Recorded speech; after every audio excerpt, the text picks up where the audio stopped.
Hello everyone. Today I'm going to basically, in a continuation of the previous talk, talk about the Gaussian processes, which is a special case, an example of the Bayesian learning, and applying it to star-galaxy separation. So this is a work that I did with, which is a current work that we are working with Priest and Michael Schneider. And so the new thing that we are presenting today is applying this Gaussian process with a neural net dual kernel. So, okay. So let me see if I have the right. Okay, one sec. I have the wrong slides. Okay.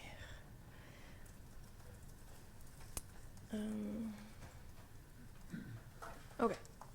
So a quick introduction into the Gaussian process, the GPs.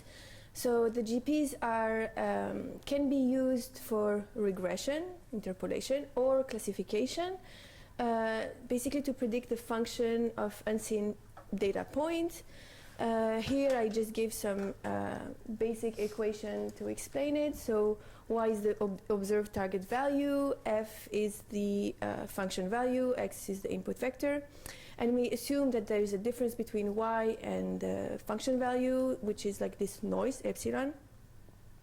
And the cool thing about the GPs is that we can predict the unseen data immediately by these normal distribution with a mean and a variance, so a covariance, sorry. And so it's a kernel method, so this covariance use this k, which is this reproducing kernels. And so GPs are a familiar Bayesian non-parametric methods. And what we want to do here is to combine it with neural nets. So basically these GPs they have limited performance in classification.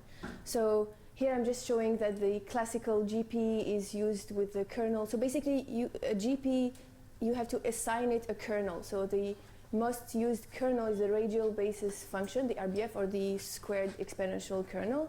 And they are good for interpolating smooth functions. So when we use this MNEST data to benchmark our classification with them, we see that we have a very, very poor accuracy using the GP with this kernel. So what MNEST is, how we do the classification usually is by doing neural net. So our twist here is that we are going to combine basically Gaussian process with neural net kernels with these new GPNN kernels.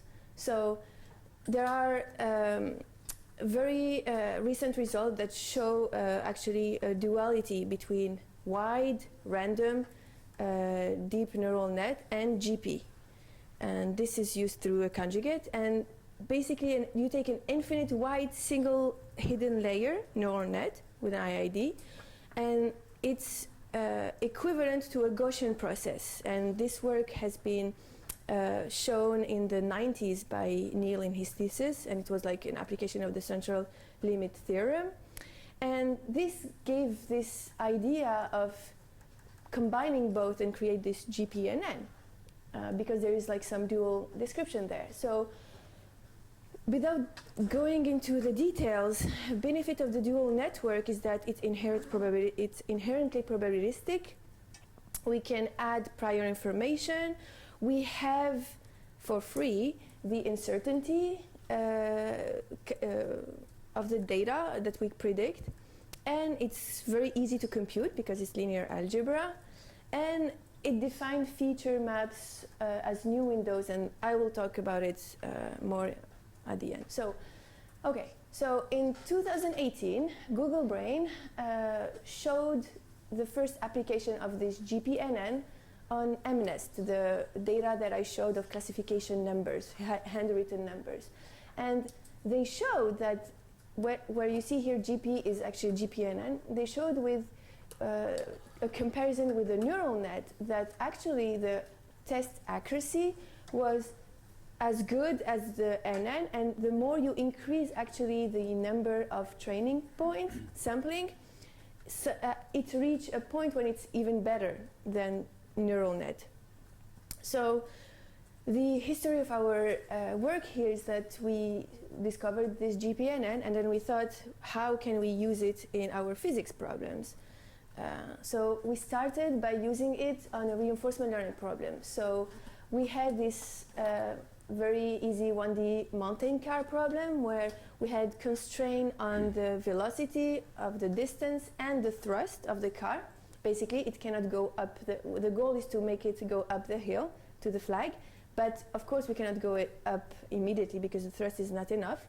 So we use this GPNN to model two things: the dynamics of the car and the value function that we are updating through a Bellman equation. This is the algorithm of the reinforcement learning. So the cool thing is that it worked, and it worked really good. And we can see that, I don't have a pointer, but basically the car go back to gain some momentum and then go up to the flag. Okay. Then we said, let's go back to classification, because we knew that the GP with an RBF kernel was bad for classification. So we said, let's try to use this new GPNN to see how it will behave on classification. So we took this data from HSCs, and this is the model, like one of the data of star and galaxy. And the goal is to classify this data and say if it's a star or a galaxy. So we have like images like this of 64 by 64. And as you see here, we had 1,500 isolated stars, 27,000 galaxies. So basically, huge amounts of data, but biased by like 94% galaxies and only 6% of stars. And we try to apply our GPNN for classification. So here I'm showing just our preliminary star-galaxy classification results. So we can see immediately that we increase the accuracy compared to like just Gaussian process with an RBF. And the more layer we put, the more accuracy increase. And the more training point we add, the better actually we improve our accuracy. The only thing that we have here is that this is just like the beginning of our research, so we didn't do much investigation into the hyperparameter optimization yet. We just chose some hyperparameter and then we fixed them for different training samples, and we and because it was very heavy computationally, because it was like the MCMC is very slow.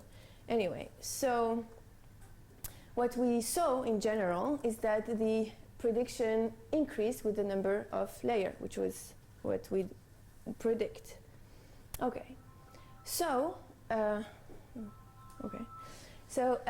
second part of our research was again another paper of 2018 from Paperno and McDaniel, who says that we do this classification, but we want to have some like sense of interpretability, and the idea comes from the fact that deep neural net enables like great application of machine learning, like malware detection, but deep learning is very criticized of its lack of robustness, and it's generally like unable to rationalize its prediction. So what they did is like this is the algorithm that they use. So basically they try to exploit the structure of deep learning to enable like new learning-based inference that can achieve like robustness and interpretability. So they took like a step in this direction, introducing this what we call like deep KNN, deep K nearest neighbor algorithm, like a hybrid classifier combines with the classical KNN algorithm to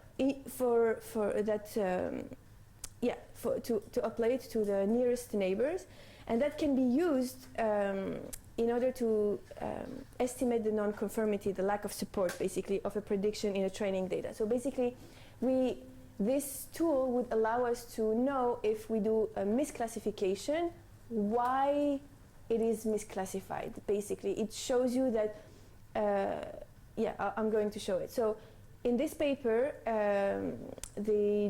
so we applied this algorithm on the MNest, and this is like an example of it where they misclassified 7.